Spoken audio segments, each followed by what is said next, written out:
Rob Zombie's newest film, The Munsters, is out now, so let's rank all of the Rob Zombie movies from worst to best.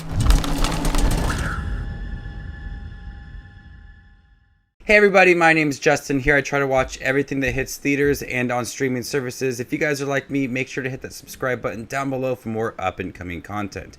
Leave your ranking down below. How would you rank all 9 of the Rob Zombie films? Have you seen them all? Let me know in the comment section down below. Coming in at number 9 is The Haunted World of El Superbeasto. He directed this film after Halloween 2, and I don't even know what was going on. I think this film would have worked better as shorts because the story doesn't flow. It's always trying to introduce something new and weird within this world. It's a short film that is filled with so many creatures, so many references to other horror films. I think it would have worked better as a short release by Rob Zombie online every few weeks because it's just chaotic as can be. It has all of the Rob Zombie elements, has sex, gore, nudity left and right. I found some of the moments to be funny, some of the characters to be likable, and some of the lyrics I found to be hilarious, but as a whole, it's a mess of a film that doesn't flow very well. It's just all over the place. The animation is average. This is based on a comic book, and it feels like something that would fit TV rather than a feature-length film. So this film, while I did find it to be funny, I didn't get much out of the story and how chaotic it is. Coming in at number 8 is 3 from Hell. This film in this trilogy is a little bit disappointing. It's still gory, it's still bloody, but it lacks originality. When you look at Devil Rejects and The House of a Thousand Corpses, it doesn't offer anything new for this film. Sherry Moon Zombie was crazy in this film to the point where her character was almost annoying. Though on the other hand, I did find Richard Brake to be terrific in here. Watching all the Rob Zombie films, I think Richard Brake is my favorite actor that's been in the Rob Zombie films. Having Sid Haig missing from it took away from the craziness of the film. There's no character progression to it. It's just really average at best. There is gore, there is sexual moments. It's just not as crazy as the Devil Rejects or The House of a Thousand Corpses and how those were set up, and really not explaining what had happened much to that second film at the end with the Devil Rejects. And then this film just felt like it was a cash grab and didn't offer anything new to this franchise. Coming in 7th place is The Munsters. This is a very colorful, vibrant film that I actually was looking forward to. I could see all the dedication that Rob Zombie had for this film. His heart he poured into it. From the costume designs, the set designs, it looks great. This is a good looking film. Unfortunately, I just didn't vibe with this movie. I thought it was too quiet.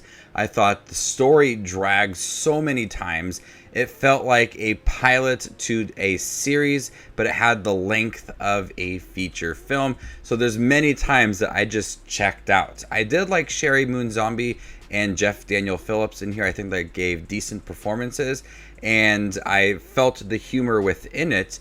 And fans of the original series probably will enjoy this a little more than I did, but there's not a lot in here that captivated me. I felt the dedication, but that's pretty much about it. The story dragged. I just couldn't get invested in the story. The characters, at times, it's very awkward. I think it could have been shortened, possibly have a laugh track to kind of add the nostalgia to it, but The Munsters easily is a forgettable film. Coming in 6th place is 31. This is a blood-soaked thrill ride that combines elements from Texas Chainsaw Massacre and Saw. This film is ruthless and does not hold back at all. The story is quite simple. We have these carnies that are put into a game where they have to spend 31 hours against these ruthless killers. Richard Brake is in the opening sequence and he's terrifying in here. As the victims make their way through the game, we see impressive set designs that feel dirty. This is like a combination of everything Rob Zombie, from sex to blood to just really questionable sequences, and it's a chance for him to just kind of put his style onto the screen. It's wild, disturbing, gruesome. The victims in the film aren't trying for us to care about them. They jump right into the game. There's no development for these characters. It's a simple story, so you're not looking for much development in here, but for just what it is, it's entertaining, but still bottom of the barrel for a Rob Zombie film. Coming in fifth place is House of a Thousand Corpses.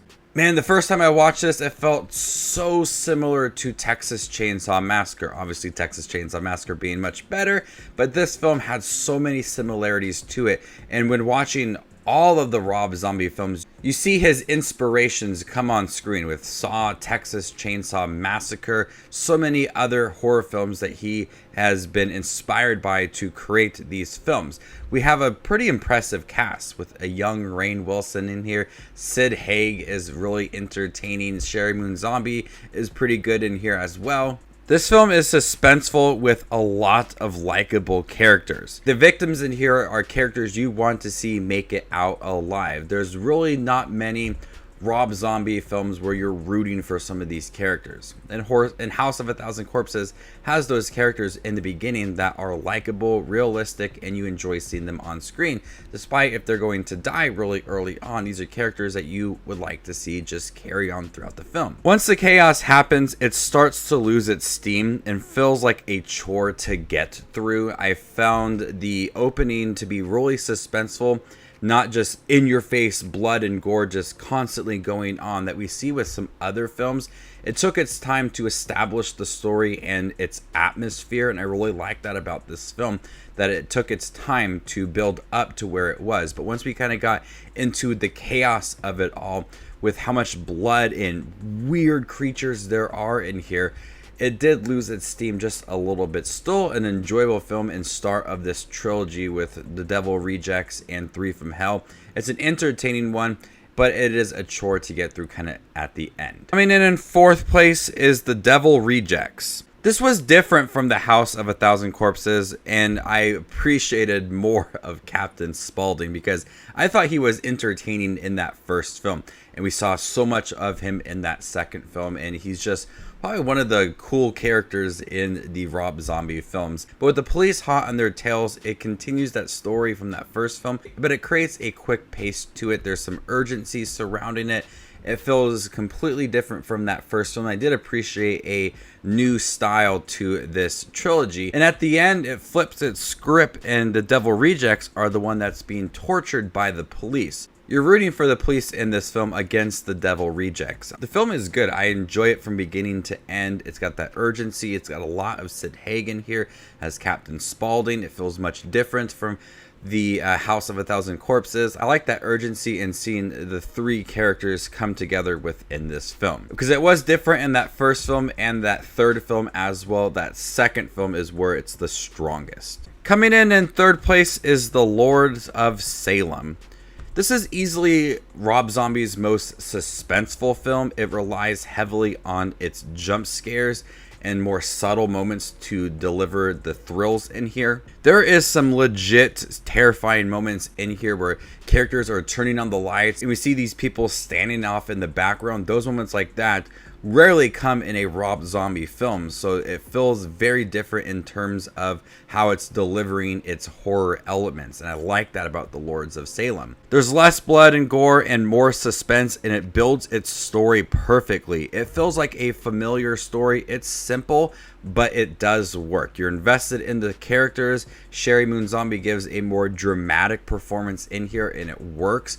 That suspense is non-stop in here with a simple setting and a score that accompanies that atmosphere. So Lords of Salem is one that I appreciated for the simple but yet familiar story, but doing less. By giving us less, I feel like it's giving us more, and we're really able to dive into the story and the characters just a little more compared to other Rob Zombie films. Coming in second place is Halloween 2.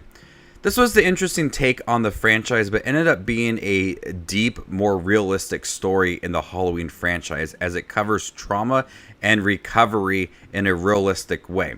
It feels darker than its predecessor, as we've seen Laurie Strode dealing with what had happened at the end of that first Halloween film. She's addicted to pills, and she's having a hard time recovering from what had happened. By exploring Laurie Strode, we have more character development in here. The visions of this white horse and Sheri Moon Zombie felt a little bit underdeveloped, but I could see what they were doing with this film.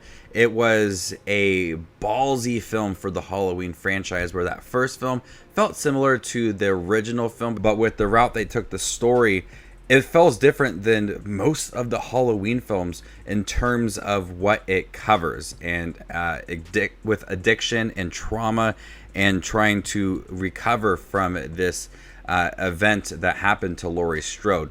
That deep personal moments to Laurie Strode makes this a good Halloween film. I initially didn't like it at first, and it's actually taken me since the last Halloween film, Halloween Kills, to really appreciate this film after rewatching it for this ranking. So Halloween 2, a ballsy film, but does work. But coming in first place is Halloween. I've always enjoyed this version of Halloween from Rob Zombie. When it was first released, it was the first Rob Zombie film I saw, and I've always just cared about it. There are a lot of things that are wrong with it, but for what it does, I do enjoy it. It's a brutal retelling of a classic horror film. It's a bit long with unnecessary moments, but that Halloween atmosphere is very strong in here. I appreciate the deeper look at Michael as a child. There is some unnecessary moments in here, and it does have your classic Rob Zombie scenes with rape and blood and gore and bad parents. Just everything you would expect from a Rob Zombie film is in here. At times it does feel a little unnecessary when you're looking at this film, but I did enjoy that deeper look at Michael as a child, and I know a lot of people do not like that, but that's one thing I appreciate about this Halloween film. Rob Zombie's flair with disgusting scenes and brutal moments are just jam-packed in here, but I love that it honestly feels like the original Halloween film with a new style to it. I did appreciate that about this film, that it's true to the original, but something new to it as well. You're not getting a complete rehashing of that original film. You're getting the similar story and similar elements to it, but getting new things added to it. I've always enjoyed the Halloween film, and it's my favorite Rob Zombie film and one of my favorite Halloween films as well. It's brutal, it's a little bit deeper, and I like the story and Michael Myers within here. So there you guys have it, all the Rob Zombie movies ranked worst to best. How would you rank them? Let me know in the comment section down below, and stay tuned for more up and coming ranking videos like this. My name is Justin Watches Movies, and you guys stay classy, YouTube.